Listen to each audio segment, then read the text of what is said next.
Êtes-vous prêt à entendre la parole de Dieu? Je veux parler d'une chose que seuls les croyants possèdent. Dans le programme d'aujourd'hui, Dieu n'attend pas que vous soyez parfait avant d'utiliser votre foi. Vous pouvez l'utiliser en étant imparfait. C'est une bonne nouvelle. Lorsque vous priez, ayez toujours la foi. Priez pour cette semaine. Père, je te prie de m'accorder ta faveur. Merci de remplir cette semaine de ta faveur. Recevez. Ayez la foi. Parfois, ce n'est pas une requête. Demandez en déclarant dans votre prière. Cela plaît à Dieu. Est-ce que vous entendez? Jésus dit, quelle que soit la montagne, quiconque dira à la montagne. Beaucoup de gens parlent à Dieu de la montagne. Dieu vous dit de parler à la montagne. Il parle à Dieu. Dieu n'est pas votre problème. Dieu vous a donné l'autorité de parler à la montagne. J'ai une question à vous poser.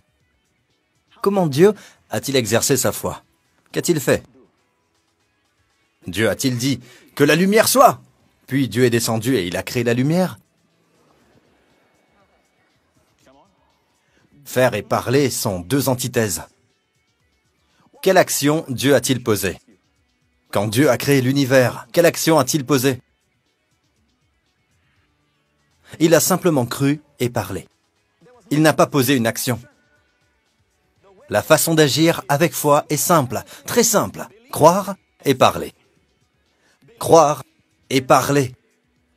En fait, tout ce que Jésus a fait pour nous, il a pris nos péchés en mourant sur la croix. C'est un échange divin. Il a pris tous nos péchés. Nous avons reçu toute sa justice. Comment recevons-nous? Par la foi. Plus vous montez en grade, plus vous parlez, et moins vous agissez. N'est-ce pas?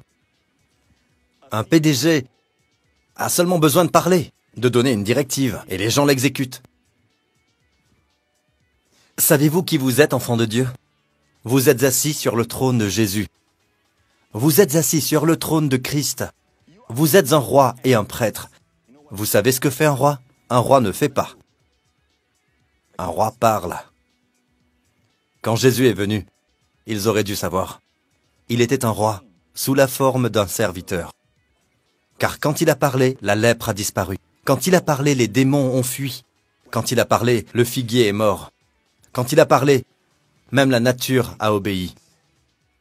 Ils auraient dû voir le roi de tous les rois. Vous savez pourquoi il est appelé le roi de tous les rois? Il ne se compare pas aux rois de la terre, à ceux d'aujourd'hui, non. Il est le roi de tous les rois. Église, entendez-vous? Vous pensez tous que la foi est plus importante. Mais en fait, le dire, et je ne parle pas de dire « je crois dans mon cœur », cela ne fonctionne pas. Avez-vous déjà dit à quelqu'un que vous êtes sauvé, que Jésus est votre Seigneur? Non, jamais, mais je crois dans mon cœur. Cela ne fonctionne pas. C'est de la bouche que l'on confesse pour le salut. Il est là où vous êtes assis. Vous n'avez pas besoin de venir devant. Si vous dites « Jésus-Christ est mon Seigneur, et je crois qu'il est mort pour mes péchés », et voilà, vous êtes sauvé. Là où vous êtes. Instantanément, complètement, éternellement. Amen. Voici ce que Dieu dit. Si vous avez la foi qui parle et croit, maintenant, ce n'est qu'une question de temps. Vous ferez de grandes choses pour Dieu. Église, entendez-vous? Et cela s'appelle la foi de Dieu, le genre de foi que Dieu a. La foi est attrayante pour Dieu. La foi attire l'attention de Dieu. Comprenez-vous cela? Quand les enfants d'Israël ont marché autour des murs de Jéricho, Josué les a conduits. Avant que les murs tombent, Josué a dit au peuple, « Criez, car le Seigneur vous a donné la ville. » Il l'a donnée, au passé. Il devait crier avant que les murs ne tombent. C'est la foi. Et nous les regardons et disons, « Oh, c'est Josué, c'est David. Mais moi, je suis Monsieur Tan. » La Bible dit que si vous êtes un croyant, si vous croyez en Christ, vous avez la même foi qu'ils ont. Regardez ici 2 Corinthiens 4. Nous avons, disons ensemble, nous avons. Nous quoi? Nous avons. Pas nous essayons d'avoir. Nous avons. Nous avons le même esprit de foi que David avait, que Moïse avait, qu'Abraham avait. Nous avons ce même esprit de foi. Ce n'est pas une formule. La foi est un esprit. Et cet esprit est contagieux, il peut se propager. Amen. Amenez quelqu'un dans une pièce remplie de foi, et l'atmosphère est complètement imprégnée de foi. Regardez, nous avons le même esprit de foi, comme il est écrit. Maintenant, il cite David dans les psaumes.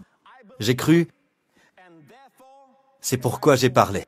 Il aperçut de loin un figuier qui avait des feuilles et alla voir s'il y trouverait quelque chose. Mais quand il se fut rapproché, il ne trouva que des feuilles, car ce n'était pas la saison des figues. Alors Jésus prit la parole et lui dit, « Que plus jamais personne ne mange de ton fruit. » Et les disciples l'entendirent. Il parla assez fort pour qu'ils entendent. « Pourquoi Jésus a-t-il maudit le figuier, alors que ce n'était pas la saison des figues ?» Les Arabes vous diront que même avant que les figues soient mûres, il y a des pré-figues. Il y a comme des figues vertes. Vous savez ce qu'est une figue? Elles sont très juteuses et sucrées et contiennent beaucoup de graines, des centaines et même des milliers. Mais elles sont violettes. Regardez cette photo. Celles-ci sont mûres. Elles sont violettes. Mais avant d'être mûres, elles sont vertes. Vertes. Et les agriculteurs arabes appellent cela tach. Ça s'appelle T-A-Q-S-H. Cela signifie que dans 6 semaines, il y aura des fruits violets. Il y aura des fruits mûrs. Mais là, elles sont vertes. Comme une noix qui pousse sur le tronc. On les appelle taksha en arabe. Une fois qu'il y a des feuilles, il devrait y avoir des taksh. Le premier fruit mûr, les premières figues, les figues vertes. Mais cet arbre n'a pas de figues vertes, ce qui signifie quoi? Dans 6 semaines, il n'y aura pas de fruits. Cela illustre quoi? La vie. Les feuilles sont là. Pourtant, il est stérile. La première fois que l'on parle des feuilles du figuier, c'est au chapitre 3 de Genèse. Leurs yeux à tous les deux s'ouvrirent, et ils prirent conscience qu'ils étaient nus. Ils attachèrent des feuilles de figuier ensemble, et ils s'en firent des ceintures. Ils ont cousu des feuilles de figuier. Les feuilles de figuier illustrent quoi? La justification sans le sang de Jésus. De quoi Dieu les a-t-il vêtus? Dieu est venu voir Adam et Ève. L'Éternel Dieu fit des habits en peau. De la peau, pas de la vinaigrette.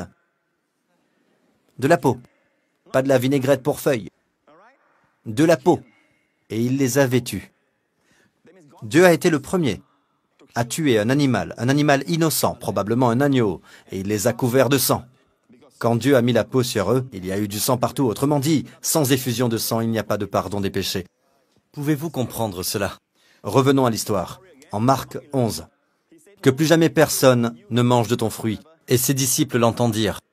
Au verset suivant, il va au temple. Il purifie le temple. Et le soir, il retourne à Béthanie.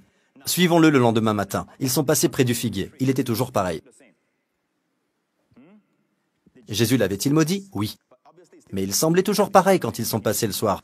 Le lendemain matin, en passant, les disciples virent le figuier. Il était desséché. Comment? Jusqu'aux racines. Se rappelant ce qui s'était passé, Pierre dit à Jésus, « Maître, ou Rabbi, regarde, le figuier que tu as maudit est desséché. » Jésus leur dit alors, « Ayez foi en Dieu. » Il dit, « Ayez foi en Dieu. » Dans le grec original, ayez le genre de foi que Dieu a. Le genre de foi que Dieu lui-même exerce. Alors comment Dieu a-t-il exercé la foi? Dieu a parlé. Jésus a dit à ses disciples, ayez le genre de foi que Dieu a. Apprenez à exercer la foi de Dieu. Tout cela grâce à une personne, Jésus. Il est venu pour nous élever à son niveau.